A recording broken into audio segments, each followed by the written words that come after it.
Welcome back to the Bacon Lodge. Today we're going to be replacing the ISO grease in this Skidoo XP. As far as I know, it's only this platform that needs this done on a regular basis, about every 3,000 miles. This sled, I don't think we've ever done it to, so we're going to do it. The reason why I'm doing this is because I've already torn down 2 engines this year that have blown up, failing the bottom connecting rod bearing on the clutch side cylinder. I'm pretty sure it's because this was failed. There was like next to no grease left in the bearings.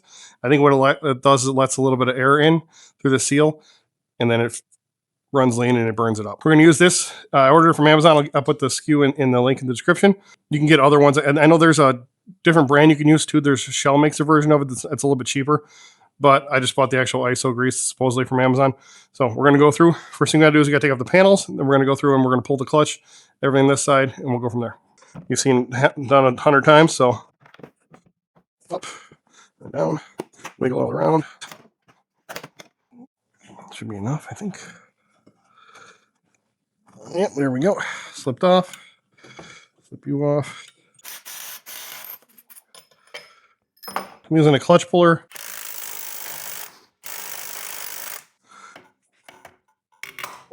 So I'll show you what I did here. So I ended up taking a strap down, hooking it into the thing there, wrapping it around 2 or 3 times, coming back, strapping it there. To immobilize it, I heated the hell out of it with the torch.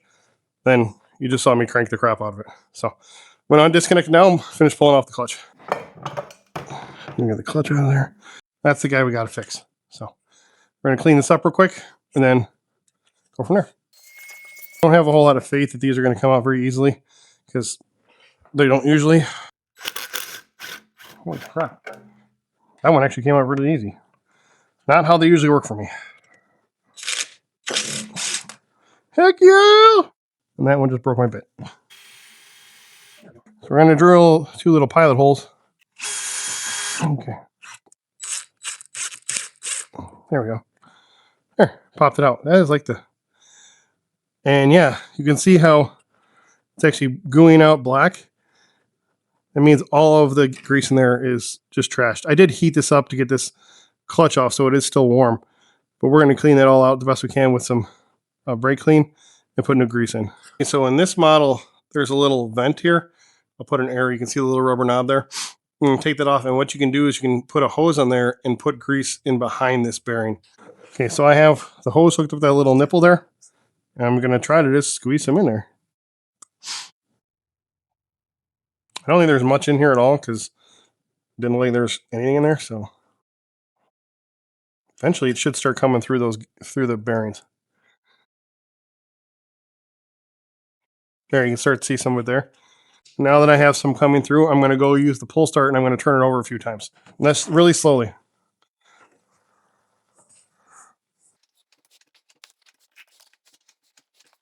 And I'm going to do that a couple more times until I have only 15 whatever milliliters left in this tube.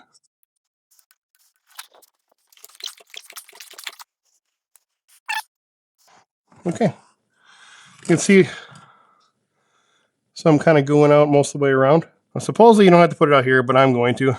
I bought 2 of these, so I'm going to squeeze some in here as well. Now I'm just going to pull the hose off, put the little nipple back on, and we'll start sealing this up. Slide the new seal in there.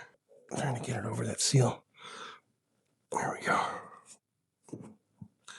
Make sure it's sealed all the way around, and then the little double seal didn't come out. And now I still have to drill this out, but I have to go get a easy out for that. So I'm going to just put the other 3 back in for now. And then before I put everything back up, I'll run to the store and get that. I'll put that back on there like that. So I'll get these all tightened down and then we'll come back.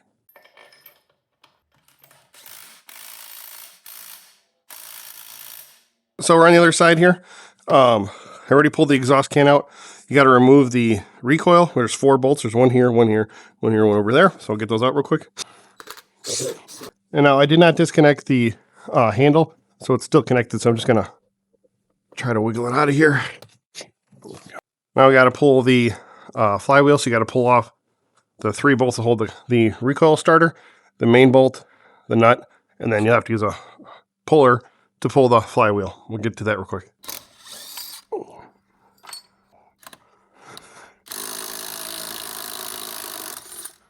Now there is a specialty puller. I'm just using a harmonic balancer puller. But if you don't have one of these, you can order one of their specialty ones.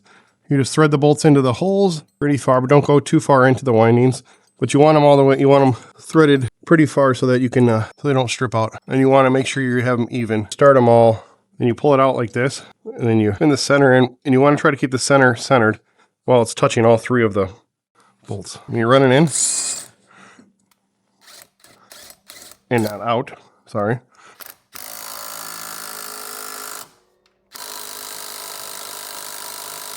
And now I'm going to hit the end.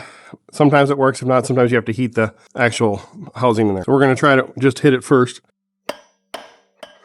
Yeah, I didn't think it would. I don't know if there's enough pressure on that yet. We're going to go back to heating it.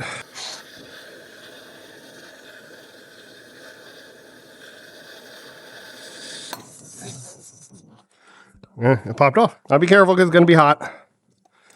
You're just heating the crap out of it. There we go. See, there's those 6 bolts in there. We have to take out the top one and the bottom one, and then we're gonna squish fluid through those. Take your syringe. So then you take your syringe, you put it in one of the 2 holes that you just cleared, and you want to put no more than 15 milliliters in there. The reason why you took out the top one is so that you can have a place for it to push out. Now you take whatever hole you used, so I used the bottom, and you put that screw in first because it'll push that grease into there. And you tighten it back down. And we start putting everything back together. Careful, if you're pretty quick like I was, your flywheel's still going to be pretty hot. You got to figure out where the keyway is, which mine is on the bottom here.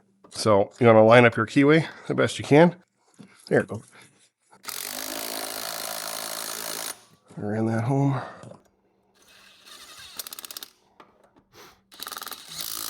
And we're just going to start it to make sure everything works.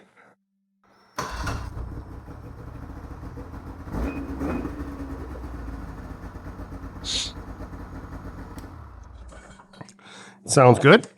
That's how you change the iso grease on both sides of the sled. You're supposed to do that every 3,000 miles.